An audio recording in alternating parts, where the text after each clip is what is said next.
There's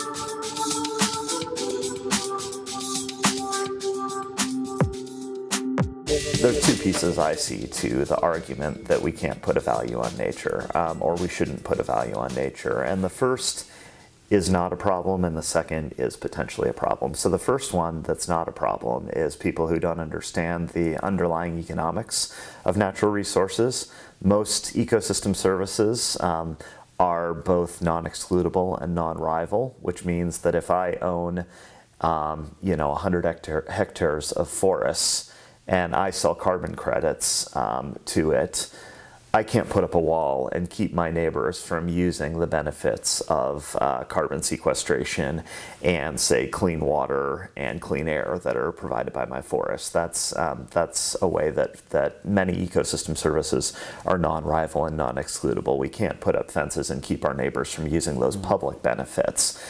So there are people that are concerned that think that if we put a dollar value on nature and put them into markets, that it'll suddenly mean that nature gets sold off and we can't use them. Well, that's really not true when we look at the nature of natural resources. So a little bit of economics understanding goes away to help diffuse that. The second issue, which I think is a bit more of a real issue, is the concern that putting a dollar value on something undermines the intrinsic value and importance of conserving nature. And I personally believe there is a strong intrinsic value of conserving nature. There's been a lot of work about social norms and whether having a price tag on something demeans it in terms of, and this has been applied to a number of public health and public policy questions. Should you be able to buy the right to jump ahead in a line, or to get faster or better medical care, or to emigrate to a country if you're looking to do so? And does putting a dollar value on those things undermine the sort of inherent rights that people should have? That's a philosophical question, but I think it's an important one. I think that's balanced out at the same time by, of course, the argument that many of us in our field are making, that putting a dollar value on nature lets us compare and bring these values into decision making. At the same time, it's not a cure-all. Just putting a dollar value on nature doesn't mean conservation's always going to win, and conservationists need to understand that.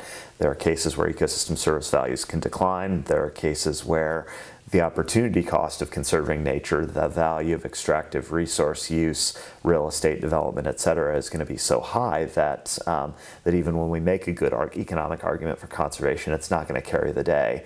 And I think those situations are what that second group of people are concerned about, that we need to, at the same time as we're developing methods to map and value nature, we also need to be hopefully fostering a broader dialogue about the intrinsic value of nature and why that matters too. It seems almost profane to be equating these most fundamental of benefits that the world provides us to dollars. It just seems like you're making them grubby doing this. But what you've got to remember is that valuation is absolutely unavoidable. Every time you make a decision, you are saying that thing I'm going to do is more important, more valuable than this other thing that I'm not going to do. So every decision has a value in it.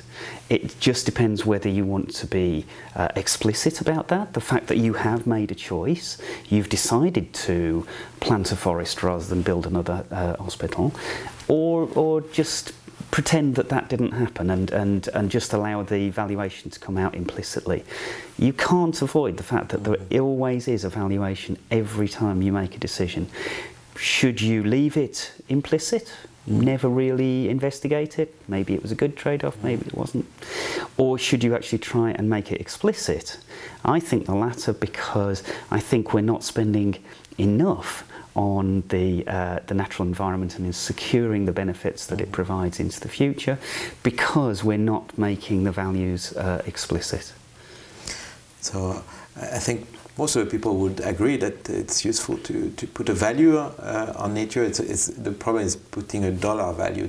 Would you imagine other ways of putting a value on nature than through a monetary way? No. The fact is that I go back to my experience in government. So I'm from the UK. There is a committee in the Treasury that ultimately makes the decision: how much are we going to spend on the health service? How much are we going to spend on transport? If you suddenly decide that, okay, we've worked out health benefits and we've turned those into money. We've worked out transport benefits, we've turned those into money, and so on. And then suddenly there's this other category, the environment. And instead of using the same unit all the way, suddenly this is expressed in numbers of birds and tons of carbon and milligrams of nitrate. It's impossible to make that simple trade-off without trying to make them commensurate. And so what you end up with is the environment being undervalued where it really, really matters, in the centre of government, where those decisions have to be made. And they're made using systems which, well, I actually think they're perfectly defensible systems, because they try to make all these different things that we want commensurate with each other.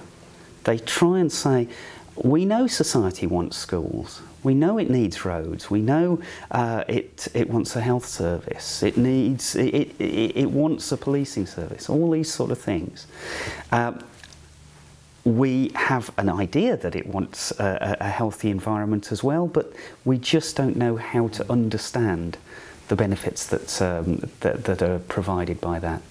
So I think there's no alternative. I've heard of people trying to turn these things into kilocalories and do the whole lot on energetics and that sort of stuff. That seems even crazier. And I'm afraid trying to turn it into special pleading is counterproductive. And trying to say, oh, well, we went and talked to this small group of people and they say it's really important. Well, the government is charged with looking after everybody. And you know what ecologists think about butterflies is it is very clearly a minority sport, I'm afraid. And you have to relate the value of nature to society if you want society's decision makers to take notice of it.